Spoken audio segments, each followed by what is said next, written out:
विकसित भारत 2047 का बजट पेश है, जिसमें गरीब, युवा, अन्नदाता और महिलाओं पर विशेष फोकस किया गया। केंद्रीय बजट आया। केंद्रीय बजट के अंदर कोई किसानों के लिए नई बात नहीं। बजट है मध्य प्रदेश में, इसके इससे कुछ नहीं लगा कि रोजगार को लेकर, शिक्षा को लेकर, स्वास्थ्य को लेकर, ग्रामीण अर्थव्यवस्था को लेकर, शहरी विकास को लेकर, बड़े शहर बनाने को लेकर जो हालात है आज बद से बदतर होने लगे।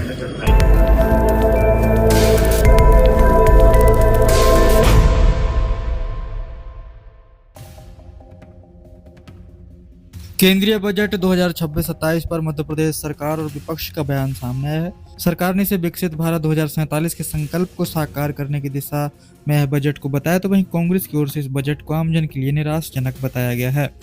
मुख्यमंत्री डॉक्टर मोहन यादव ने इस बजट को बताया कि विकसित भारत 2047 के संकल्प को साकार करने की दिशा में केंद्रीय बजट 2026-27 पेश हुआ है। ये बजट गरीब, युवा, अन्नदाता और महिलाओं के सशक्तिकरण पर केंद्रित होकर देश को आत्मनिर्भर और सक्षम बनाने का स्पष्ट रोड मैप प्रस्तुत करता है।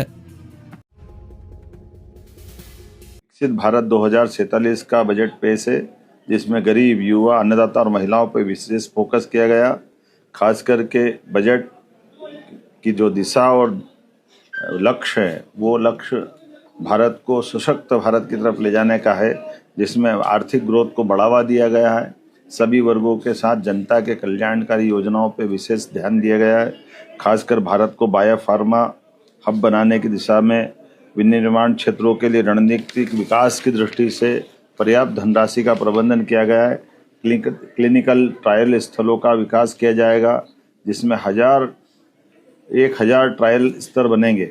रिसर्च एंड डेवलपमेंट के आधार पर एआई के सेक्टर का बड़ा पैमाने पर राज्य के देश के विकास के साथ में हमारा मध्य प्रदेश भी आगे बढ़ेगा, ऐसे मैं उम्मीद करता हूँ। वस्त्र उद्योग के सेक्टर में रिफॉर्म करेंगे, जिससे राज्यों को लाभ मिलेगा। 5 लाख से ज़्यादा आबादी वाले शहरों का विकास और ख़ासकर इसके लिए 5000 करोड़ का प्रबंधन करने का व्यवस्था की गई। छोटे शहरों में भी तीर्थ स्थलों का विकास करने का पर्याप्त ध्यान दिया गया है। केयर इकोसिस्टम के माध्यम से बुजुर्गों का इलाज सही समय पर हो जाए, इसका प्रबंधन भी किया है। देश के प्रत्येक जिले में एक महिला छात्रावास बनाने का निर्माण, ये नारी सशक्तिकरण की दिशा में ठोस कदम है। भारत ग्लोबल मैन्युफैक्चरिंग का हब बने, इसके भी पर्याप्त प्रबंधन किए गए हैं। इससे कई वैश्विक देशों की चुनौतियों से निपटने में भी हमारी सरकार सक्षम होगी।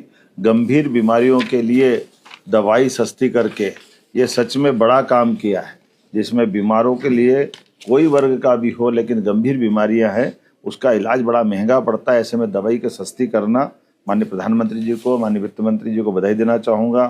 खास करके पर्यटन स्थलों पर हजारों गाइड रख करके रोजगार के नए मार्ग को ढूंढने का प्रयास किया गया है। आर्कियोलॉजी की दृष्टि से, पुरातत्व की दृष्टि से जो रिजर्व स्थान है, उनको भी टूरिज्म की दृष्टि से खोलने का जो निर्णय किया गया है, इससे हमारी प्राचीन विरासत को भी लोग जानने समझने के लिए अवसर लेंगे। और ऐसे में विदेशी पर्यटकों को लाने के लिए 2% टैक्स की कमी करते हुए उनके लिए जो विशेष सौगात दी, जिसके आधार पर वैश्विक स्तर पर टूरिज्म के सेक्टर में भारत का स्थान और बढ़ेगा। जिला अस्पतालों को अपग्रेड करने का निर्णय किया है। इनकम टैक्स के में छोटे करदाताओं के लिए प्रक्रिया आसान की है। सभी वर्गों के साथ जनता के कल्याणकारी योजनाओं पर विशेष ध्यान दिया गया है, जिसमें राज्यों के लिए 1,40,000 करोड़ का अनुदान देने का निर्णय किया, जिसमें मध्य प्रदेश भी लाभान्वित होगा। मध्य प्रदेश तो टेक्सटाइल के क्षेत्र में भी, जब पीएम मित्रा पार्क का उद्घाटन हमने भूमि पूजन माननीय प्रधानमंत्री जी के माध्यम से किया था, जिसमें 3 लाख से ज़्यादा लोगों को रोजगार मिलेगा। 6 लाख से ज़्यादा कपास उत्पादक किसानों के लिए पूरा मालवा निमाड़ एक तरह से एक नई छलांग लगाने के लिए हमने पिछले समय उसका भूमि पूजन कराया। इससे इस बजट के माध्यम से वैश्विक स्तर पर कॉटन के कपड़े, रेडीमेड गारमेंट्स, सभी प्रकार के सेक्टर के लिए अनोखी और बहुत दूरगामी दृष्टि से नीतियां बनाई गई है, जिसका लाभ पूरा देश उठाएगा, मध्य प्रदेश उठाएगा। वहीं इस बजट को लेकर के नेता प्रतिपक्ष उमंग सिंघार ने बताया कि मोदी सरकार के इस बजट में भी मजदूर, किसान और बेरोजगार युवा पूरी तरह से नजरअंदाज किए गए हैं। पूरा बजट देखिए आम जनता के लिए नहीं, बल्कि मोदी जी के मित्रों और चंद बड़े कॉरपोरेट घरानों के हितों की रक्षा का दस्तावेज है। उन्होंने कहा कि मध्यम वर्ग को आयकर में राहत की उम्मीद थी, लेकिन सरकार ने एक बार फिर से निराश किया। बड़े कॉरपोरेट घरानों के करोड़ों के कर्जे माफ हो सकते हैं, मगर आम टैक्स पेयर्स की मांगों का कोई ध्यान नहीं दिया गया। केंद्रीय बजट आया। केंद्रीय बजट के अंदर कोई किसानों के लिए नई बात नहीं। मोदी जी हमेशा कहते रहे 2014 से हम किसानों की आय दुगनी करेंगे। मध्य प्रदेश के किसान परेशान रहे एमएसपी को लेके, मक्का को लेके। मक्का 1000, 1200, 800 रुपए में बेचना पड़ रही। किसान अपना उत्पादन में जितनी लागत है उसके पैसे नहीं निकाल पाया।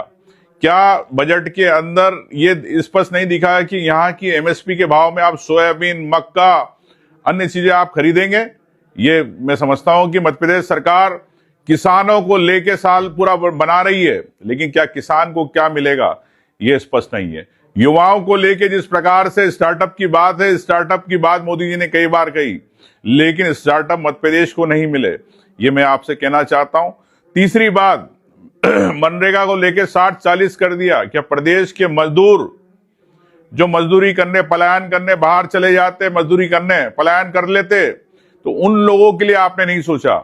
मैं समझता हूं इसी प्रकार जल जीवन मिशन को लेके घर घर मोदी, घर घर पानी की बात करने वाली भारतीय जनता पार्टी की सरकार के लिए इस बजट के अंदर कोई अतिरिक्त पैसा नहीं दिया। कैसे पानी पहुंचेगा मैं ये समझना चाहता हूं। बड़े उद्योगपतियों के करोड़ों, हजारों करोड़ के लोन माफ हो रहे, लेकिन आम व्यक्ति को जो नौकरी पेशा है या मध्यम वर्ग है, जो सोचता है कि इनकम टैक्स में मुझे छूट मिल जाए या कम मुझे पैसे भरना पड़े, उसके अंदर नहीं। लेकिन बड़े उद्योगपति के कर्ज माफ हो रहे, एक आम व्यक्ति के आप उसके अंदर टैक्स में आपने छूट नहीं दी। तो मैं समझता हूं कि भारतीय जनता पार्टी का बजट सिर्फ और सिर्फ दिखावा है। मोदी जी ने एक योजना बड़ी अच्छी करी, आयुष्मान योजना के अंदर 70 साल से ऊपर वालों का इलाज फ्री। मोदी जी आप 70 साल के हो गए, 70 साल से नीचे वाले जो इतने लोग हैं, जो गरीब परिवार है, उनके माँ बाप है, उनके बारे में आप नहीं सोच पाए।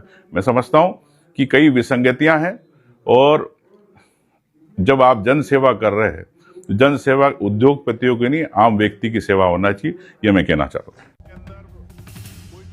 कांग्रेस के प्रदेश अध्यक्ष जीतू पटवारी ने इस बजट को लेकर के बताया है कि सूट बूट वाली सरकार ने 12 साल पहले शिक्षा, स्वास्थ्य, रोजगार, किसान कल्याण, ग्रामीण और शहरी विकास को लेकर के जो सपने दिखाए थे, वे सपने आज एक करके टूट रहे हैं। इन सभी क्षेत्रों में कटौती करके भाजपा सरकार ने स्पष्ट कर दिया कि देश के आम आदमी के प्रति उसकी नीति और नीयत दोनों ही उदासीन है। जो बजट है मध्य प्रदेश में, इसके इससे कुछ नहीं लगा। देश को 14 साल 12 साल पहले देश को जो सद्भाव दिखाए गए थे कि रोजगार को लेकर, शिक्षा को लेकर, स्वास्थ्य को लेकर, ग्रामीण अर्थव्यवस्था को लेकर, शहरी विकास को लेकर, बड़े शहर बनाने को लेकर, जो हालात है आज बद से बदतर होने लगे। महंगाई को लेकर अलग अलग बातें हुई थी। अभी शिक्षा, जिसका आंदोलन पूरे देश में चल रहा है कि जो नए कानून आए उसमें यूनिवर्सिटी में रोजगार की बात हुई, स्वस्थ शिक्षा की बात हुई, रोजगार पे पारदर्शिता की बात हुई, पेपर धांधली को रोकने की बात हुई, नौकरियों में 2 करोड़ नौकरियों के आवाज उठने लगी। तो मोदी जी ने छात्रों में कैसे विमनस्य पैदा हो उसकी तैयारी कर। यानी ये जो सोच है ये लगातार हिंदू मुसलमान की बात करती है, लगातार जात पात की बात करती है, लगातार अलग अलग तरीके से विभाजन कैसे हो देश में, उसके लिए इन्होंने कमर कस ली है, इसलिए कि उनको सत्ता में बैठना है। बजट की स्थिति न एग्रीकल्चर को लेके कुछ है, न शिक्षा को लेके कुछ है, न इकोनॉमी में फिर से तेजी आए, लोगों के हाथ में पैसा आए, लोगों को रोजगार मिले, फैक्ट्रियां चले, एसएमएसएमई छोटे उद्योग जो है उनको एक तरह से दरकिनार कर दिया गया। इस बजट में इतना कम बजट उनका होना ये मैसेज देता है कि नरेंद्र मोदी हम दो हमारे दो की सरकार चला रहे हैं, सूट बूट की सरकार चला रहे हैं। ये मैसेज एक बार फिर से देखिए। धन्यवाद।